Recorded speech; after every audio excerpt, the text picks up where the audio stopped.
Donald Trump is not afraid to tell it like it is. And this is one of those moments where Donald Trump gives it to you straight. You are going to see Donald Trump absolutely blast Joe Biden's disgraceful withdrawal from Afghanistan in a recent TV interview.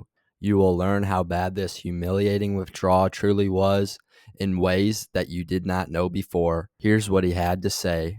One of the things that I hated to see, and I think one of the lowest points in the history of our country, was Afghanistan, the way that happened. And you know, I dealt with Abdul, the leader of the Taliban, and I had conversations with him on the phone, and frankly, the media went crazy. Why is he speaking to... That's, you know, it's like I always say, Jesse James, why do you rob the banks? That's where the money is. That's where the killing was. That's where the snipers were, with Abdul. And I had some nice conversations. We didn't lose one person in 18 months. And then they took over, and they were killing us like Abdul was a very happy man when I was out. And then they had that disaster, the leaving of Afghanistan, the way they left. You know, we were going to leave, but we were going to keep Bagram, which is one of the biggest air bases in the world, cost us billions and billions of dollars to build many years ago. But we were going to leave because of China, because it's 1 hour away from it, where China makes its, forget about Afghanistan, it's exactly right next to China. It's exactly 1 hour away from where they make their nuclear weapons. Isn't that a great thing? We're going to keep it. Going to leave 4,000 people and keep it strong, right? They gave it up. They gave up everything. And they moved the military out first. You move the military out last. I always say, I give a child of 5 years old, I say, okay, now those are the facts. Would you move the military out first, or would you move... First, we would have taken our people out. Then we would have taken some people that helped us. Shouldn't be too many. I mean, how many people can you take? But nevertheless, there were people that helped us take them out. But we have Americans left behind. We have 13 dead soldiers, incredible. The parents, largely, they came here shortly after that, and I'm going to have them back, too. They said, well, we won't see President Trump. He'll come maybe for a couple of minutes. I stayed with them for 4 hours. We listened to music up in the deck. It's beautiful. It was just nice. You know, they're great people. They're devastated. That would have never happened. We would have left with dignity and strength.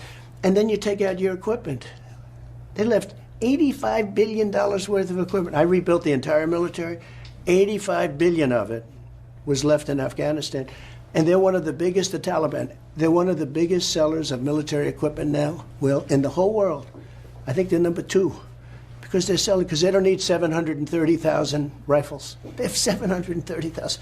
I mean, I don't know what, we go to fight a war. What did they do? What, 37 rifles for every soldier we have? It's crazy. But we had 730 some odd thousand rifles. And then we had 72,000 vehicles, many of them armor-plated. You know how expensive, with 4-inch armor, 4-inch like this on the bottom.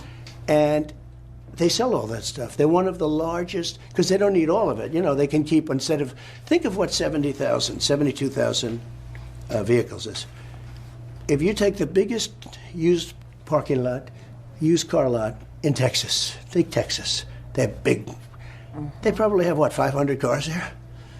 We have 70,000. 70,000. And many are armor-plated. Some of these things cost millions of dollars, and we left it all behind. What he revealed was truly staggering. Not only did the United States give up tens and hundreds of thousands of state-of-the-art vehicles, weapons, and equipment to the Taliban, we also gave them millions of rounds of ammunition. The United States left behind American citizens and evacuated the military before finishing the job. The chaotic withdrawal, which came out of nowhere since our intelligence agencies were wrong, led to one of the most humiliating and disgraceful moments in U.S. history. It is crazy and embarrassing to think that this blunder would ever happen to the United States. It truly was a moment when we had our tail between our legs, and a moment where we let the terrorists win.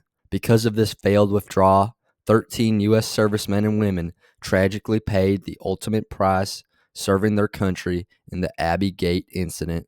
This is a moment which should never be forgotten, because we can't ever let this happen again. But that's just my 2 cents, and you are entitled to your 2 cents. If you want, share your opinion in the comments below, as all viewpoints are welcome. If you enjoyed this informational and educational video, and give the video a like and turn on my channel notifications so that you'll be notified the next time I release a new video. Thanks for watching. God bless you, and God bless America.